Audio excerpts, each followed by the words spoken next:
हम लोग बात कर रहे थे आपका किस पर 106 पे बात हुई थी कि लिखित संविदा प्रथा यह कानून न हो तो पट्टों की अवधि इसे निर्धारित करने के संबंध में क्या कानून है। अगर लिखित संविदा है ठीक है, तब तो पट्टों की अवधि उसी से तय होगी। लिखित संविदा नहीं है तो स्थानीय विधि जो लोकल लॉ है उनके मुताबिक पट्टों की अवधि यह तय की जाएगी। और वो भी नहीं है तो स्थानीय प्रथा, यानी एक ऑर्डर है। सबसे पहले संविदा, उसके बाद लोकल लॉ और उसके बाद लोकल यूसेज, लोकल कस्टम। इसके माध्यम से पट्टों की अवधि इसको तय किया जाएगा। और तीनों नहीं मीनिंग देर भाई पट्टा विलेख में कुछ लिखा ही नहीं। तभी तो अगर संविदा है तो पट्टा विलेख में उल्लिखित होगा समय, यानी ना तो पट्टा विलेख कुछ बता रहा है कि पट्टा जो प्रश्नगत है वो किस अवधि का था, और ना ही लोकल कस्टम या लॉ है जो उस प्रश्नगत पट्टे की अवधि को तय कर सके। तब पट्टों की अवधि किस प्रकार निकालेंगे ये तरीका 106 में बताया गया था और कहा गया था कि आप ऐसी दशाओं में जब ये तीनों ही नहीं है देखेंगे कि पट्टा किस प्रयोजन से दिया गया है। ठीक है, पट्टा देने के पीछे पर्पस क्या है, और पट्टा अगर कृषि या विनिर्माण इसके प्रयोजन से दिया गया है तो वो पट्टा वर्षानुवर्षी समझा जाएगा। लेकिन अन्य किसी प्रयोजन से दिया गया जो कृषि और विनिर्माण के प्रयोजनों से भिन्न है तो पट्टा मासानुमासी समझा जाएगा। लेकिन एक चीज आपसे कही गई थी कि पट्टा भले ही वर्षानुवर्षी समझा जा रहा है, पट्टा भले ही मासानुमासी समझा जा रहा है, लेकिन फिर भी यह नहीं माना जाएगा कि प्रत्येक वर्ष की समाप्ति के बाद एक नया पट्टा शुरू हो रहा है, ऐसा नहीं माना जाएगा। यही माना जाएगा कि पट्टा लगातार कंटिन्यूएशन में ठीक है चलता आ रहा है, और ना ही ऐसा मासानुमासी पट्टे की दशा में ये माना जाएगा।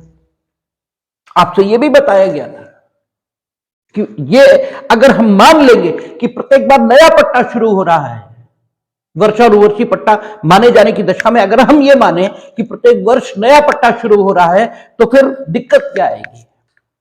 दिक्कत यह आएगी कि पट्टाकर्ता और पट्टेदार प्रत्येक बार पट्टे की शर्तों को पुनः तय करने के अधिकारी होंगे, क्योंकि प्रत्येक बार नया पट्टा शुरू हो रहा है, रिन्यू हो रहा है पट्टा, और रिन्यूअल के समय फिक्सेशन ऑफ कंडीशंस फिर से हो सकता है। इसलिए यह नहीं माना जाएगा। ऐसी बात 106 में आई थी। ठीक है, और यह भी बताया गया था कि पट्टा अगर वर्षानुवर्षी माना गया तो उसके समाप्त होने की प्रक्रिया ये क्या होगी? 6 महीने का नोटिस ये देना है। पट्टा मासानुमासी है तो 15 दिन का नोटिस ये देना है।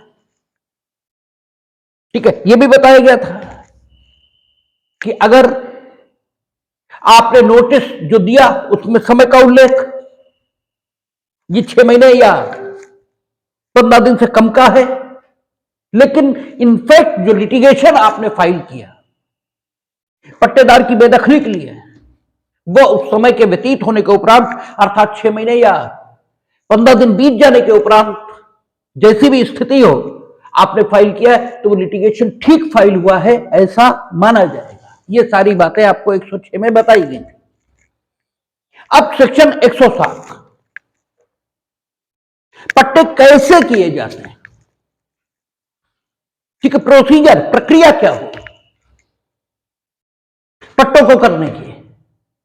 जैसे हम लोगों ने विक्रय, ठीक है, इसकी डेफिनेशन देखी थी। पट्टा वो विक्रय, कीमत के बदले स्वामित्व का अंतरण, ये तो था, लेकिन फिर विक्रय कैसे किया जाएगा यह भी बताया गया था। तरीका विक्रय करने का, ऐसे पट्टा क्या है, पट्टे की डेफिनेशन ये कहां है, वो तो 105 में है। पट्टों की अवधि क्या हो सकती है, वो तो 106 में है।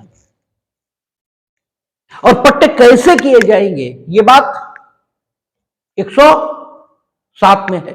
जबकि विक्रय की दशा में सब कुछ 54, सब कुछ 54 उसी में था। ठीक है, विक्रय कैसे किया जाएगा और विक्रय क्या होता है, ठीक है, दोनों बातें 54 में थी। यही बंधक की स्थिति थी। बंधक, ठीक है, क्या है 58, और बंधक कैसे किया जाएगा 59। बंधक करता और बंधकदार में शामिल कौन कौन है, ये 59A। ठीक है, इस प्रकार से हम लोगों ने बंधक में देखा था। पट्टे में तीनों चीजें अलग अलग कर दें, और यह भी याद रखने में बहुत बहुत कठिनाई ये होती है। इस समय तो याद हो जाएगा, जब एग्जाम में बैठेंगे तब ध्यान ही नहीं आएगा, आपस में घालमेल होगा। तो इसलिए दिमाग में बहुत क्लियर आपको होना चाहिए। और इन तीनों सेक्शंस में पूछा जरूर जाता, और ये फ्री के नंबर हैं, फ्री के। फ्री के इसलिए कह रहे हैं क्योंकि ये बड़ा आसान है, बस याद रखना थोड़ा कठिन है। और याद रखना इसलिए कठिन है कि अगर आपने सेक्शन को बिना जाने उसे रटने की कोशिश की तो दिमाग भूल जाएगा, वो उसे याद ही नहीं रखेगा। इसलिए तीनों बातों को अलग अलग ये याद रखना ठीक होता है। 105 पट्टे को डिफाइन करता है, डेफिनेशन कि पट्टा क्या है, कि ठीक है, उपभोग का अंतरण है जो कीमत के बदले किया गया है। ठीक है, तो वो पट्टे को डिफाइन कर रहा है। 106 उसकी अवधि उसको बता रहा है, और 107 तरीका ये बता रहा है कि पट्टा कैसे करें, प्रोसीजर क्या अडॉप्ट किया जाए पट्टे को करने के लिए। तो तीनों बातें अलग अलग हो जाती हैं। 108 ये क्या, पट्टाकर्ता और पट्टेदार के अधिकार ये बताएगा। और ये तो आपको खूब ही याद रहते हैं क्यों, इन्हीं को लिख लिख के तो आप पास होते हैं। किताब पट्टाकर्ता और पट्टेदार के अधिकार क्या है, ठीक है, इनमें ये तो आपको याद ही रहेंगे। और 109 ये पट्टाकर्ता, क्योंकि है क्या, केवल कब्जे और उपभोग ये ट्रांसफर हुआ पट्टे के। ठीक है, पट्टे के प्रारूप में जब संपत्ति का अंतरण करते हैं हम, तो जो कुछ ट्रांसफर होता है वो ट्रांसफर क्या होता है, कब्जा और उपभोग। शेष जो हित हैं संपत्ति में वे पट्टाकर्ता के पास ही बने रहते हैं। तो वो पट्टाकर्ता पट्टाग्रस्त संपत्ति का स्वामित्व ये तो अंतरित कर ही सकता है।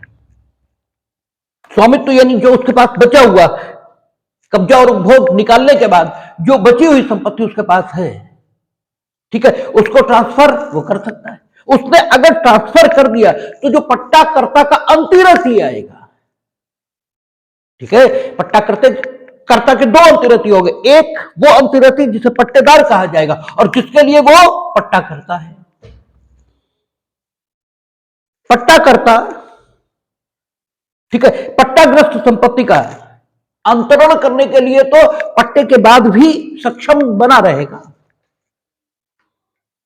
और उसने अगर अपनी संपत्ति के हित को किसी अन्य को ट्रांसफर कर दिया तो पट्टाकर्ता का जो अधिरथी आएगा उसके अधिकार क्या होंगे, ये 109, ठीक है ना। पट्टाकर्ता की जगह ये जो आदमी आ गया, मान लो पट्टाकर्ता मरी गया, तो विधि की क्रिया से, ठीक है, उसके उत्तराधिकारी उसकी जगह पर आएंगे, ठीक है ना। और उसने अपने हित को अंतरित ये किसी को कर दिया तो अंतरण यानी पक्षकारों के कार्यों के माध्यम से कोई अन्य व्यक्ति ये पट्टाकर्ता की जगह पर आ जाएगा। और जो व्यक्ति आएगा उससे पट्टेदार की कोई संविदा हुई नहीं होगी। संविदा तो मूल रूप से पट्टाकर्ता के साथ हुई है, और संविदा की गुप्तता इसका सिद्धांत है। ठीक है, संविदा जन्य अधिकार और दायित्व, ये संविदा के पक्षकारों के विरुद्ध यही प्रवर्तित हो सकता है। ये पक्षकारों की गुप्तता से संबंधित, ठीक है, संविदा विधि में प्रचलित ये सिद्धांत है। तो सवाल यह है कि ये पट्टाकर्ता की जगह जो आदमी आ गया, इसका पट्टेदार से किस प्रकार का संबंध होगा, ये बात 109 में बताई गई है। न बताई जाए तो पक्षकारों की गुप्तता से संबंधित जो संविदा विधि का सिद्धांत है वो दिक्कत पैदा कर देगा।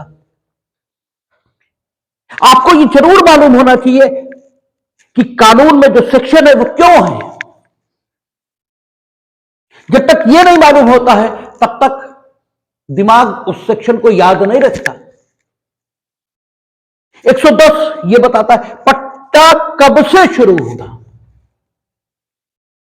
क्योंकि सेक्शन 5 हम लोगों ने पढ़ा था जो ट्रांसफर ऑफ द प्रॉपर्टी को परिभाषित कर रहा था। वो क्या कहता था कि संपत्ति का अंतरण ये एक जीवित व्यक्ति द्वारा दूसरे जीवित व्यक्ति को संपत्ति के एक हित या सारे हित या एक से अधिक हित, इनका अंतरण वर्तमान में या भविष्य में, ठीक है, वर्तमान या भविष्य में ये किया जा सकता है। तो सवाल ये पैदा होता है कि अगर आज हमने पट्टा किया तो यह भी हो सकता है कि वो आगे से शुरू हो, यह भी संभव है। ठीक है, तो 110 ये बताएगा पट्टा कब से शुरू होता है, और 111 से पट्टा कब कब समाप्त हो जाएगा, या पट्टे के समाप्त होने की प्रक्रिया क्या होगी, यह पता लगना शुरू हो जाता है। और वो प्रक्रिया कहां तक जाएगी, 115 तक। और 116 में अतिधारण यानी पट्टे की अवधि ये समाप्त हो गई। ठीक है, उसके बाद भी पट्टेदार संपत्ति के कब्जे में बना हुआ है, और पट्टाकर्ता, ठीक है, किराया ये भी ले रहा है। तो इस अतिधारण को हम क्या माने, पट्टा माने या पट्टेदार को अतिचारी माने, क्या माने, इस प्रश्न का जवाब 116 और 117 कहता है कि कृषि संबंधी जो पट्टे हैं वो इससे गवर्न नहीं होंगे। शायद ये लिखा है, ये शायद लिखा कि राज्य सरकार, देख लेंगे जब 117 आएगी तब।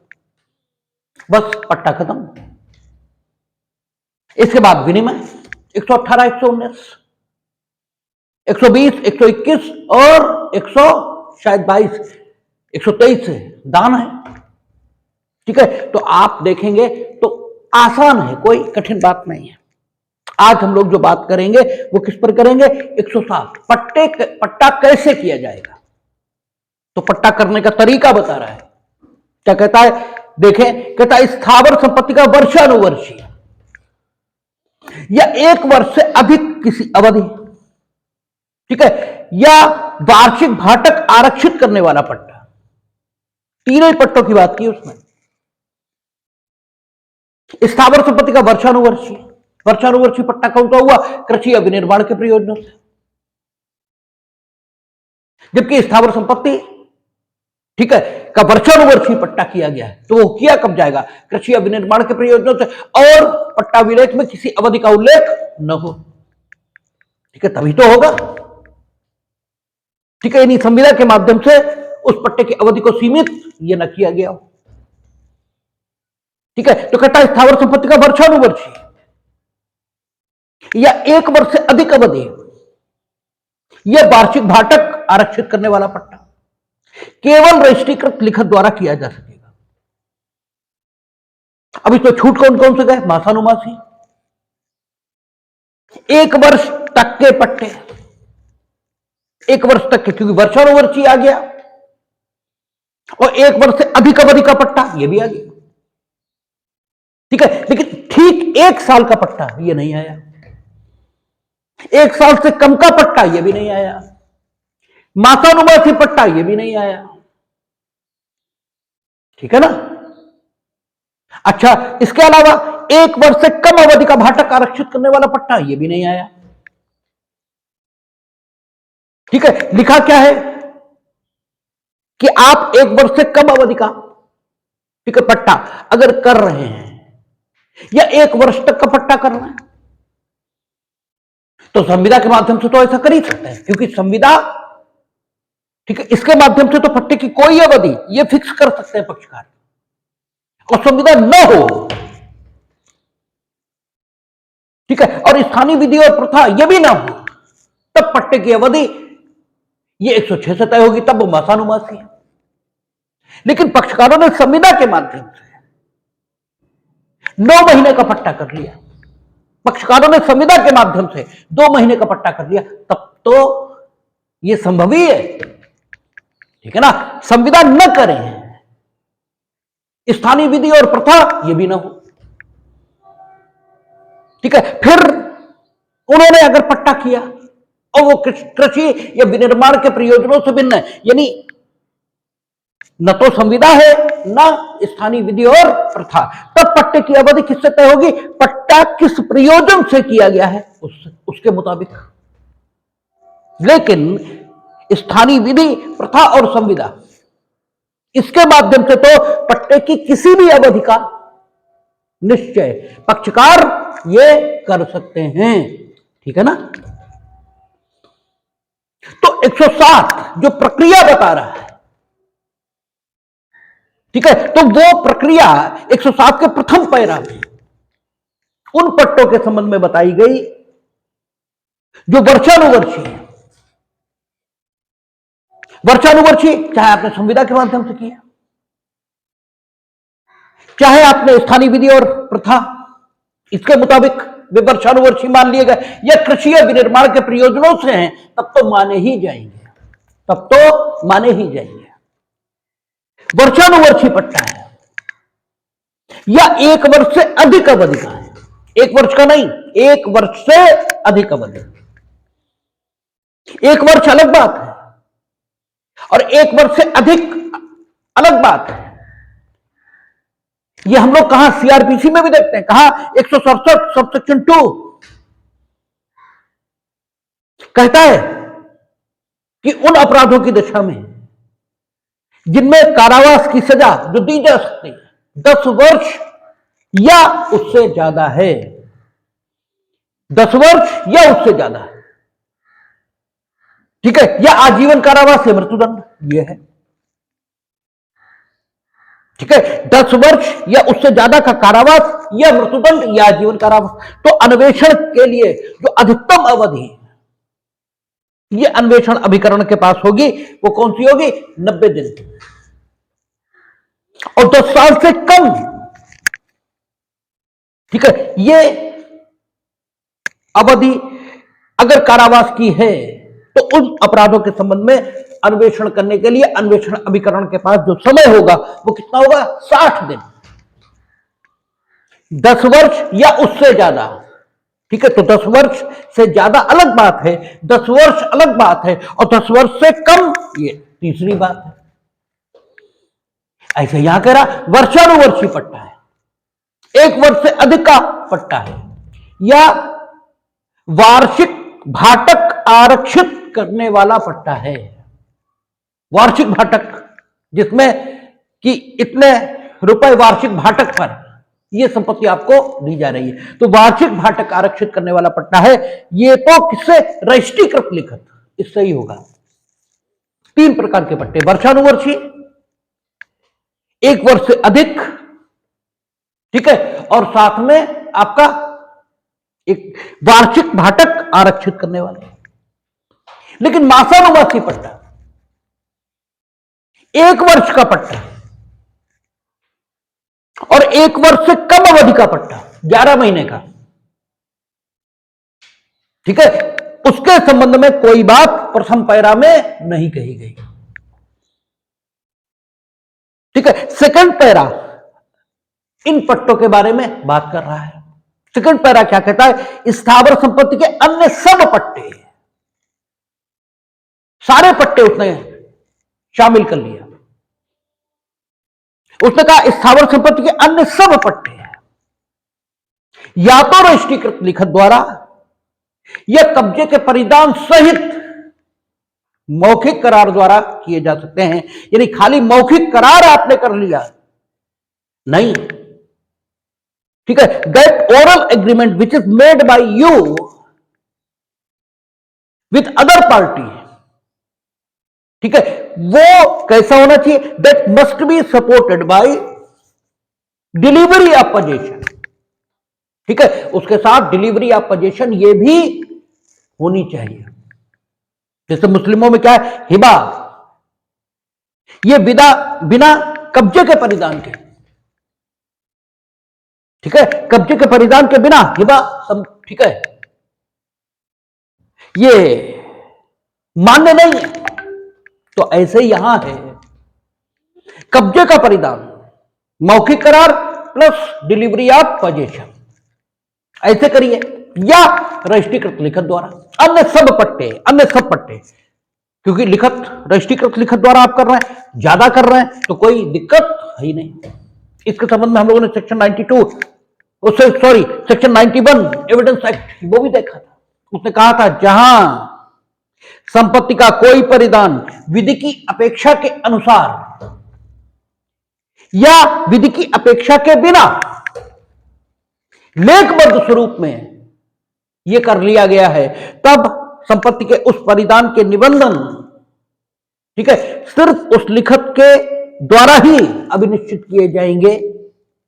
उन निबंधनों के संबंध में मौखिक साक्ष्य अग्राह्य होगा, ये सेक्शन 92 कह रहा था।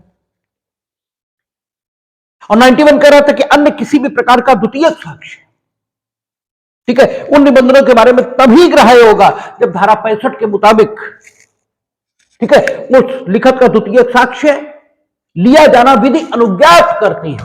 और सेक्शन 960 जो अपना धारा 65 आपने देखी थी, वहां कई सारे सेक्शंस थे कि जब आप सेकेंडरी एविडेंस ये दे सकते थे, उसमें यह था कि मूल खो गया है, आदि आदि, मूल नष्ट हो गया है, बड़ा भारी है, सुविधापूर्वक न्यायालय में नहीं लाया जा सकता, आदि आदि, ठीक है। इसका मतलब यह हुआ कि विधि की अपेक्षा के बिना भी आप लिखत, जो कि लिखित है, हमने कहा था लिखित और लिखत अलग अलग बातें हैं। लिखत का अंग्रेजी डीड है और लिखित की अंग्रेजी इन रिटन है। तो लिखत के माध्यम से आप विधि की अपेक्षा के मुताबिक भी संपत्ति का अंतरण ये स्वीकार कर सकते हैं, और विधि की अपेक्षा के बिना भी आप रजिस्ट्रीकृत लिखत के माध्यम से कर सकते हैं। तो कहता अन्य सब पट्टे, सारे पट्टे आ गए, अन्य सब पट्टे यानी जिनका उल्लेख ऊपर नहीं है, ऐसे सारे पट्टे या तो रजिस्ट्रीकृत लिखत और या फिर मौखिक करार जो कि कब्जे के परिधान द्वारा समर्थित होगा, इसके माध्यम से किए जाएंगे। और कानून जो अपेक्षा आपसे करता है वो यदि आप पूरी नहीं करेंगे तो आपका किया गया काम क्या होता है?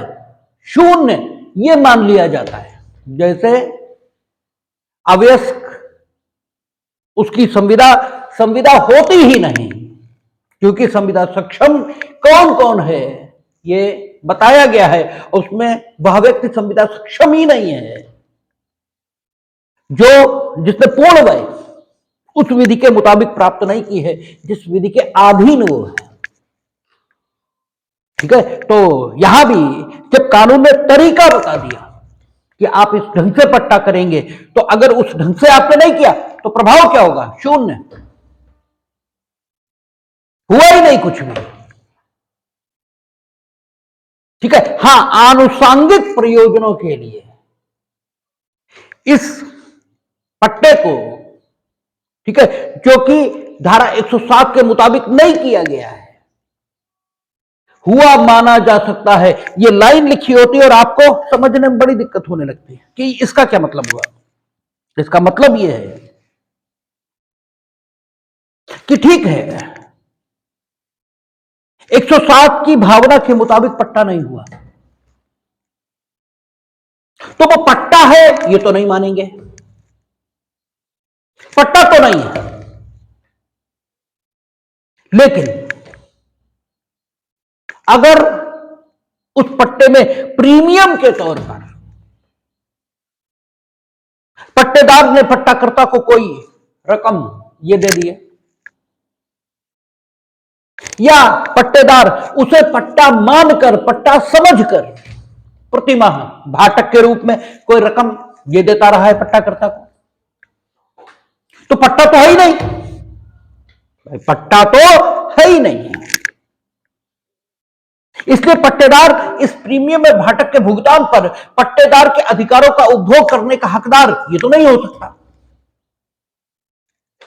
ठीक है ना, ये तो संभव ही नहीं है। और न पट्टाकर्ता पट्टाकर्ता के दायित्वों के अधीन आया है, दोनों ही बातें नहीं है। लेकिन ये प्रीमियम और भाटक ये जो स्वीकार करता रहा है पट्टाकर्ता, इसका भी कोई हक पट्टाकर्ता को नहीं है कानून के मुताबिक। तो अगर वो इस रकम की वापसी के लिए, वो यानी पट्टेदार, क्योंकि उसी को तो हक है, वो अगर इस रकम की वापसी के लिए कोई लिटिगेशन फाइल करता है, तो पट्टे के इस विलय को जो धारा 107 के मुताबिक नहीं किया गया है, या पट्टे के इस करार को जो धारा 107 के मुताबिक नहीं किया गया है, साबित किया जा सकता है न्यायालय के समक्ष, ये साबित करने के लिए कि आखिर पट्टेदार ने पट्टाकर्ता को यह रकम दी क्यों। क्योंकि आप किसी को रकम फ्री में तो नहीं दे देते हैं, ठीक है ना, आखिर क्यों दी, ये सवाल उठेगा ना। जब आप कहेंगे कि हम पट्टाकर्ता साहब, हमें इनने ये रकम, हमने इन्हें ये रकम दे दी और मेरी रकम वापस बुलाई जाए, तो सबसे पहला सवाल ये होगा आपने क्यों दी, ये तो बताइए। क्योंकि ये मानव अनुभव और ज्ञान के विरुद्ध है कि कोई फालतू में अपनी रकम किसी को दे दे, तो सबसे पहला सवाल यही उठेगा। तो इस प्रश्न का उत्तर देने के लिए वह करार जो धारा 107 के मुताबिक न होने के कारण पट्टेदार और पट्टाकर्ता के अधिकार और दायित्वों के सृजन के लिए नाकाफी है, इस आनुषंगिक प्रयोजन के लिए काम में आ भी सकता है। वही कि पानी गंदा है तो पीने योग्य नहीं है, लेकिन पानी के अन्य बहुत सारे उपयोग ये भी हैं। उसका सजावटी पानी के तौर पर, फुहारे के तौर पर तो उपयोग हो सकता है, गाड़ियां धोने के लिए तो उसका उपयोग हो सकता है, ठीक है ना। उसमें अशुद्धियां इस लेवल की नहीं है कि पेड़ों को देने पर पेड़, ठीक है, ये ठीक न रहे तो पेड़ों को तो दिया जा सकता है, ठीक है। तो सवाल यह है कि आनुषंगिक प्रयोजनों के लिए तो उसका उपयोग यह हो सकता है, भले ही पीने के लिए उसका उपयोग, यानी जो उसका मुख्य प्रयोजन है उसके लिए नहीं हो सकता। क्यों? वो विधि की अपेक्षा के अनुरूप नहीं है। तो फर्स्ट पैरा, सेकंड पैरा और थर्ड पैरा क्या कहता है? जहां की स्थावर संपत्ति का पट्टा रजिस्ट्रीकृत लिखत द्वारा किया गया है, वहां ऐसी लिखत या जहां की एक लिखत से अधिक लिखत है, वहां हर एक ऐसी लिखत पट्टाकर्ता और पट्टेदार दोनों को निष्पादित की जाएगी, ठीक है। जहां पट्टाकर्ता, वो पट्टे की संविदा किससे? रजिस्ट्रीकृत लिखत द्वारा की गई है। तो पट्टे का निष्पादन ये कब कहा जाएगा? जब पट्टा, ठीक है, करने के लिए पक्षकारों में मौखिक संविदा होने के उपरांत उस मौखिक संविदा को लेखबद्ध कर लिया जाएगा, और लेखबद्ध करने के उपरांत लेखबद्ध हो गई तो ये पट्टाकर्ता पट्टेदार हो सकता करे ही ना, हो सकता वकील साहब करे, हो सकता वकील साहब का क्लर्क करे, हो सकता टाइप कराई गई हो तो टाइपिस्ट उसे करे। Fixation of terms and conditions ये पट्टाकर्ता और पट्टेदार द्वारा होंगी, ठीक है ना। यानी ओरल एग्रीमेंट ये पट्टाकर्ता और पट्टेदार के द्वारा किया जाएगा। उसका लेखबद्ध स्वरूप ये तो किसी के भी द्वारा तैयार किया जा सकता है। तो निष्पादन किस क्षण हुआ? दस्तावेज का निष्पादन उस क्षण हुआ जब पट्टाकर्ता या पट्टेदार द्वारा स्वयं या उनके प्राधिकार से कोई व्यक्ति उस लेखबद्ध प्रकार की संविदा पर अपना हस्ताक्षर, ठीक है, ये करेगा या अपना कोई चिन्ह ये लगाएगा, तब निष्पादन हो गया दस्तावेज का। और निष्पादन के उपरांत जब रजिस्ट्रीकरण किए तब समय प्रवृत्त विधि के मुताबिक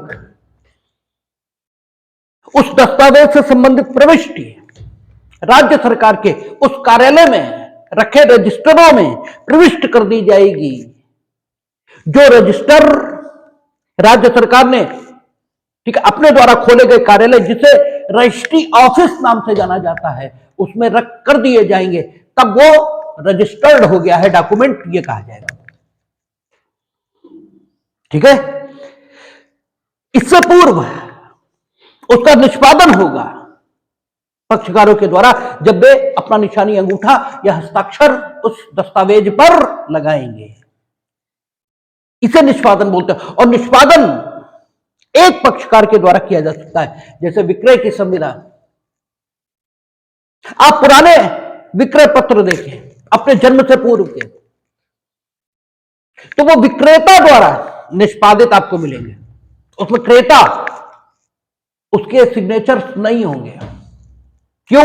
विक्रय करता कौन है? विक्रेता।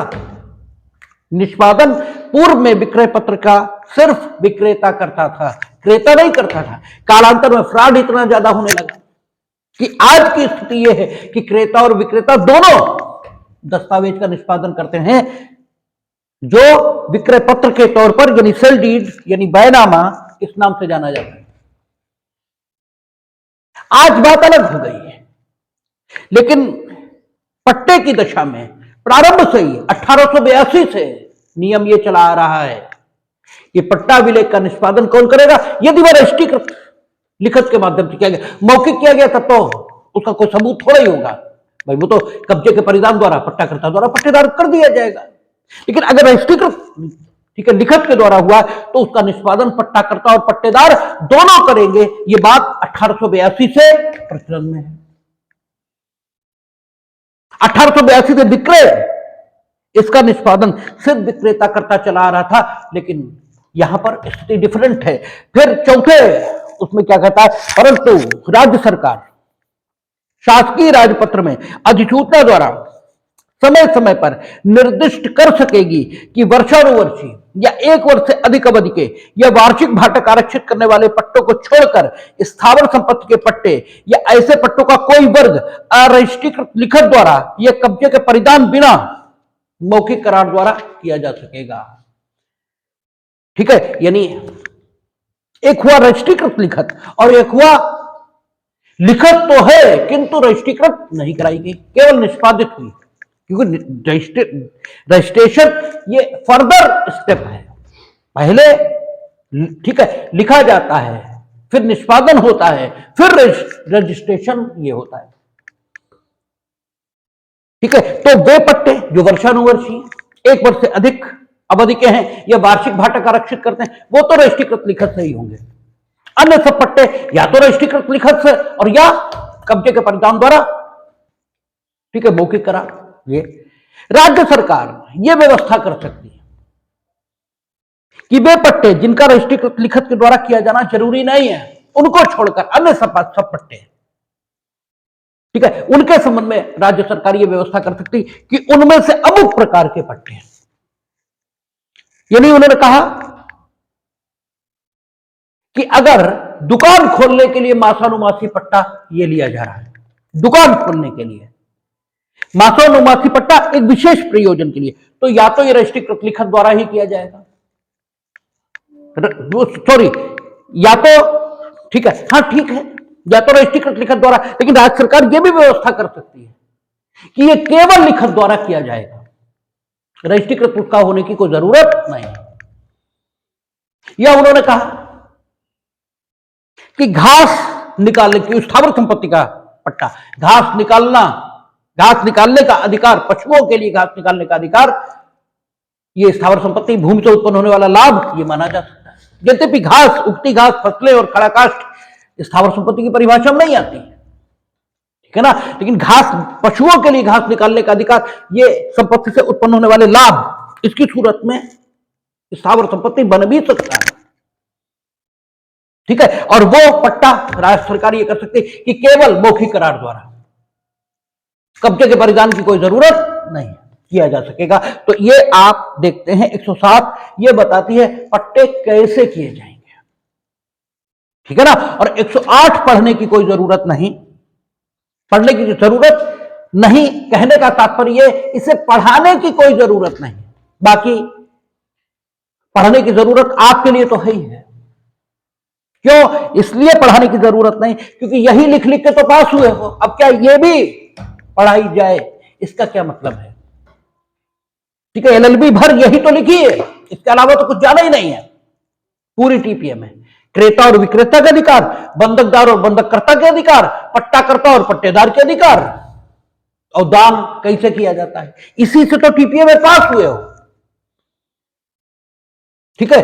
और भागिक पालन, कपटपूर्ण अंतरण लिखा ये भी हर बार है, लेकिन ये गलत लिखा है, ठीक है। और लंबितवाद का सिद्धांत लिखा ये भी है, लेकिन ये गलत लिखा है, इसलिए इसे 108 बताने की कोई जरूरत नहीं। 109, ठीक है, कहता है पट्टाकर्ता के अंतर्गति के अधिकार। तो एक बड़ी मोटी बात है, क्योंकि पट्टाकर्ता का अंतर्गति पट्टे में किसके स्थान पर आएगा, पट्टाकर्ता के स्थान पर आएगा, इसलिए ठीक है वो पट्टाकर्ता के सारे अधिकार ये रखेगा, पट्टाकर्ता के सारे अधिकार रखेगा, ठीक है। यानी मूल पट्टाकर्ता, ठीक है, क्योंकि पट्टाकर्ता के स्थान पर तो अब उसका अंतर्गति आ रहा है। जो मूल पट्टाकर्ता है, जिन अधिकारों को धारण करता था, मूल पट्टाकर्ता उन अधिकारों को छोड़ देगा और वे अधिकार किसके पास आ जाएंगे, इस नवीन व्यक्ति जो कि पट्टाकर्ता के अंतर्गति के रूप में पट्टे की संविदा में शामिल हो रहा है। और 109 बनाना इसलिए जरूरी है, हमने पूर्व में लेक्चर की शुरुआत में कहा कि बनाना इसलिए जरूरी है क्योंकि संविदा की गुप्तता का सिद्धांत है। अगर ये नहीं बनाएंगे तो ये पट्टाकर्ता का अंतर्गति आएगा कैसे पट्टाकर्ता की जगह पर। भाई पट्टेदार ने तो पट्टाकर्ता से संविदा की है, पक्षकारों की गुप्तता का सिद्धांत है, इस संविदा से जो कुछ लाभ लेने का हक है वो तो पट्टाकर्ता मूल रूप से, और जो पट्टेदार है मूल रूप से उसी को है। ये पट्टाकर्ता का अंतर्गति कैसे आ जाएगा, लेकिन ये सामान्य सेंस के खिलाफ हो जाता है। क्यों, क्योंकि पट्टाकर्ता ने मूल रूप से पट्टे की संविदा में जो कुछ अंतरित किया था वो कब्जा और उपभोग था, उसके अलावा सब कुछ पट्टाकर्ता के पास है। इसलिए पट्टाकर्ता को रोकना सिर्फ इसलिए कि उसने अपने सांपत्तिक अधिकारों में से कुछ अधिकार किसी को दे दिए, ये सामयिक दिखाई नहीं देता, इसलिए 109 बनाया गया। और वो ये बताता है कि पट्टाकर्ता के अंतर्गति के क्या अधिकार होंगे, ठीक है। मूल पट्टाकर्ता यदि संपत्ति के अंतरण के माध्यम से या फिर मूल पट्टाकर्ता की मृत्यु की दशा में उसके विधिक उत्तराधिकारी मूल पट्टाकर्ता के स्थान पर आ जाते हैं तो उन्हें वे ही अधिकार प्राप्त होंगे पट्टेदार के विरुद्ध जो मूल पट्टाकर्ता को थे। यहां तक बात एकदम क्लियर है और बड़ी आसान है, कोई दिक्कत नहीं। लेकिन एक सिद्धांत है, हमेशा आप अपने अधिकारों को छोड़ सकते हैं अपनी इच्छा से, लेकिन आपके जो कर्तव्य हैं, आपके जो दायित्व हैं, ये आप अपनी इच्छा से नहीं छोड़ सकते। क्योंकि अगर आप अपने कर्तव्य और दायित्व ये अपनी इच्छा से छोड़ सकें तो दुनिया में ऐसे बिरले होंगे, गौतम बुद्ध और महावीर और कृष्ण और राम इनकी बात छोड़ दें तो शायद ही कोई हो जो अपने दायित्वों को न छोड़ना चाहता हो। हर आदमी चाहता है कि जिम्मेदारी हम पे कोई न हो, अधिकार ही अधिकार हो। इसलिए देश में चर्चा मूल अधिकारों की तो बहुत होती है, मूल कर्तव्यों की कोई चर्चा नहीं होती, जबकि मूल कर्तव्य अधिकार की अवधारणा के, ठीक है, अनसेपरेबल हिस्से हैं। ये किसमें कहा था, एम्स वर्सेस, ठीक है, स्टूडेंट ऑफ एम्स, इसमें सुप्रीम कोर्ट ने कहा था। और सुप्रीम कोर्ट न भी कहे, जो सुप्रीम कोर्ट कहेगा बस वही ठीक है, ऐसी बात तो है नहीं, ठीक अपनी जगह, सुप्रीम कोर्ट का कहना अपनी जगह। सुप्रीम कोर्ट न भी कहे तो भी ये बात तो अपने में ठीक ही है। तो एक दायित्व तो कोई नहीं, ठीक है, दायित्व तो सब छोड़ना चाहते हैं और अधिकार सब रखना चाहते हैं। तो मूल पट्टाकर्ता, ठीक है, ये अपने अधिकारों को तो छोड़ सकता है, अर्थात अपने स्थान पर किसी अंतर्गति को ला सकता है, लेकिन अपने दायित्व तो नहीं छोड़ सकता। ठीक है, इसने पट्टाकर्ता के रूप में जो दायित्व, ठीक है, पट्टेदार के प्रति ग्रहण किए थे, उन दायित्वों को ये तभी छोड़ पाएगा कि पट्टेदार भी इस बात के लिए राजी हो जाए कि इसके जो दायित्व हैं वे भी वह नवीन जो व्यक्ति इसके स्थान पर आ गया उसके विरुद्ध प्रवर्तित कराने के लिए सहमत है। जब इस प्रकार की सहमति इससे और नवीन व्यक्ति दोनों से मिल जाए तभी ये अपने दायित्व छोड़ सकेगा, अन्यथा ये दायित्व नहीं छोड़ सकता। इसके विरुद्ध दायित्वों का प्रवर्तन पट्टेदार करा सकेगा। मीनिंग देयर बाय, जैसे आपने अपनी संपत्ति, ठीक है, किराए पर दी, किराया भी पट्टे के रूप प्रारूप में संविदा का अंतरण यही है। यद्यपि किराएदारी विनियमन कुछ विशेष प्रकार की किराएदारियों को पट्टे से बाहर कर देते हैं, वो एक अलग विषय है, लेकिन मूल रूप से ऐसा ही है। ठीक है, और ठीक है, आपने क्या किया, पट्टाकर्ता के रूप में पट्टेदार, जिसे किराएदार भी कहा जा सकता है, उसे कुछ संपत्तियां उपभोग करने का हक ये दिया, और उन संपत्तियों का उपभोग, मान लीजिए उसने मकान आपका लिया, तो मकान का सम्यक उपभोग करने के लिए बाथरूम ये भी तो चाहिए, ठीक है ना। अब आपने क्या किया, पूरा घर जिसमें वो, और बाथरूम कॉमन है, आप भी यूज करते हैं और वो भी यूज करता है, आपने जिस मकान में वो रह रहा है वो ट्रांसफर कर दिया, ठीक है, वो ट्रांसफर हो गया, बाथरूम अपने पास रोक लिया। अब आप कहते हो कि जो नवीन व्यक्ति आपके अंतर्गति के तौर पर आ गया, किराएदार तो आप उसके हो गए, हमारे थोड़ी बच गए। भाई मेरे किराएदार तो हो नहीं, अब तो उसके किराएदार हो, तो उसका बाथरूम यूज करो, मेरा क्यों यूज करोगे? बाथरूम तो हमने अपने ही पास रोक लिया, ठीक है ना, वो हमारा नहीं यूज करो। हम ये नहीं कह सकते, क्यों? हम दायित्व तो मेरा था ये कि हम आपको बाथरूम प्रोवाइड कराएं, ठीक है, हम अपना अधिकार तो छोड़ सकते हैं, दायित्व तो नहीं, ठीक है। तो पट्टाकर्ता का ये जो अंतर्गति आएगा, ये मूल पट्टाकर्ता के सारे अधिकार धारण करेगा, लेकिन ये मूल पट्टाकर्ता के दायित्वों से भारित हो जाए, इसके लिए जरूरी होगा कि पट्टेदार भी इस बात के लिए राजी हो। सिर्फ इस नवीन व्यक्ति का राजी हो जाना पर्याप्त नहीं होगा, पट्टेदार भी राजी हो इस बात के लिए कि वह उन दायित्वों का प्रवर्तन जो उसके पट्टाकर्ता के विरुद्ध थे, उनका प्रवर्तन वह नवीन व्यक्ति के विरुद्ध कराने को सहमत है।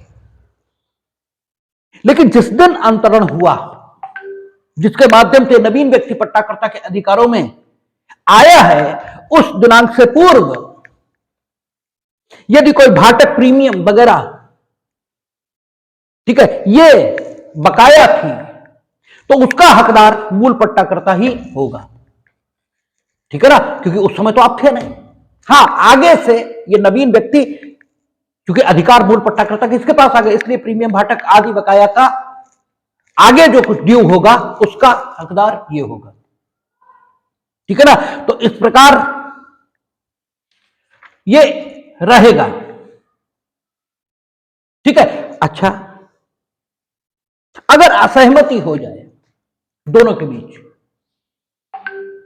ठीक है, कि कौन सा हिस्सा किसके द्वारा लिया जाना है, तो सीधी बात है, डिस्प्यूट रिजॉल्विंग एजेंसी न्यायालय ही है, वही डिसाइड करेगी। तो अब हम लोग इसे पढ़ लेते हैं। कहता है यदि पट्टाकर्ता पट्टे पर दी हुई संपत्ति को, यदि पट्टाकर्ता पट्टे पर दी हुई संपत्ति को, यानी पट्टाग्रस्त संपत्ति को पट्टाकर्ता या उसके किसी भाग को, या पार्टली, या उसमें के अपने हित के किसी भाग को अंतरित कर देता है, तो अंतरिति तत्प्रतिकूल संविदा के अभाव, यानी संविदा के माध्यम से पक्षकार इस धारा में लिखी हुई बात को विफल ये भी कर सकते हैं।